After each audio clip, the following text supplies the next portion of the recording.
আসছে আগামী ডিসেম্বরের মধ্যেই নির্বাচনী প্রক্রিয়া শুরু করে দেশকে গণতান্ত্রিক ধারায় ফিরিয়ে আনতে হবে। একটি নির্বাচিত সরকারি পারে দেশি বিদেশি সকল ষড়যন্ত্র রুখে দিতে বার্মিংহামে ওয়েস্ট মিডল্যান্ড ও সিটি বিএনপি আয়োজিত ইফতার মাহফিলে বক্তারা এসব কথা বলেন। অনুষ্ঠানের বিস্তারিত দেখুন আমাদের সহকর্মী মোহাম্মদ আতিকুর রহমানের পাঠানো প্রতিবেদনে।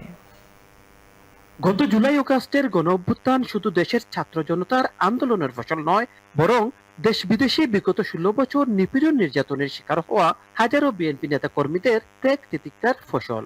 বর্তমান অন্তর্বর্তীকালীন সরকারকে আগামী ডিসেম্বরের মধ্যেই নির্বাচনী রুটম্যাপ ঘোষণা করতে হবে। পরাজিত স্বৈরাচারী গোষ্ঠীর দেশি বিদেশি ষড়যন্ত্র মোকাবেলায় নির্বাচিত সরকারের কোনো বিকল্প নেই।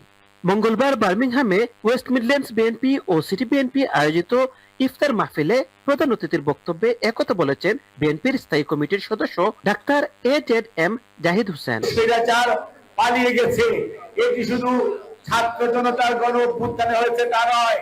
আপনারা যে বিগত 16 বছর যে জনসমর্থন জনমত তৈরি করেছেন সারা দেশে এবং বিদেশে, তার মাধ্যমে কিন্তু সেই অগ্নিস্ফুলিঙ্গ জুলাই এবং আগস্টের 5 তারিখে সেটি আপনার সত্যিকার অর্থে তার যে কাঙ্ক্ষিত লক্ষ্য অর্থাৎ স্বৈরাচার পালিয়ে যেতে বাধ্য হয়েছে। মনে রাখতে হবে, মানুষের আকাঙ্ক্ষা, মানুষের জনমত সব সময় একই জায়গায় থেমে থাকে না।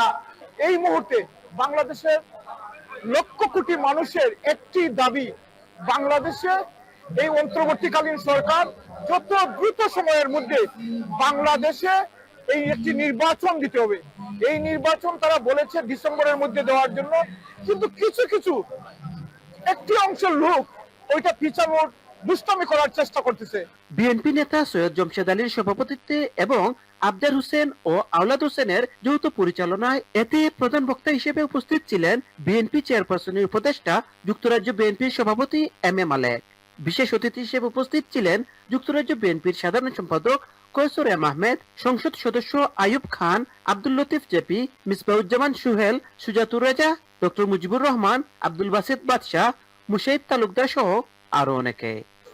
ইফতার মাহফিল হয়েছে আমাদের বাংলাদেশ থেকে ডক্টর জায়েদ সাহেব আসছিলেন, স্থায়ী কমিটির সদস্য। ওনার কাছ থেকে আমরা অবগত হয়েছি বাংলাদেশের ইলেকশনের ব্যাপারে এবং আমরা এখান থেকে সহযোগিতা করছি। ইফতার মাহফিল থেকে আমরা আমাদের দেশনেত্রী আপুসিন নেত্রী বেগম খালেদা জিয়ার সুস্থতা সহ দেশবাসীর জন্য আমরা দোয়া করেছি। বিপুল সংখ্যক নেতৃবৃন্দের উপস্থিতি আজই প্রমাণ করে বার্মিংহাম বিএনপি অত্যন্ত শক্তিশালী। অনুষ্ঠানে বার্মিংহাম ও আশপাশ এলাকার বিএনপি ও এর অঙ্গ সংগঠনের সহস্রাধিক নেতাকর্মী যোগ দেন। পরে বিএনপি চেয়ারপারসন বেগম খালেদা জিয়ার রোগ মুক্তির জন্য বিশেষ মোনাজাত করা হয়। বার্মিংহাম থেকে Mohammad Atiqur Rahman, channel S news.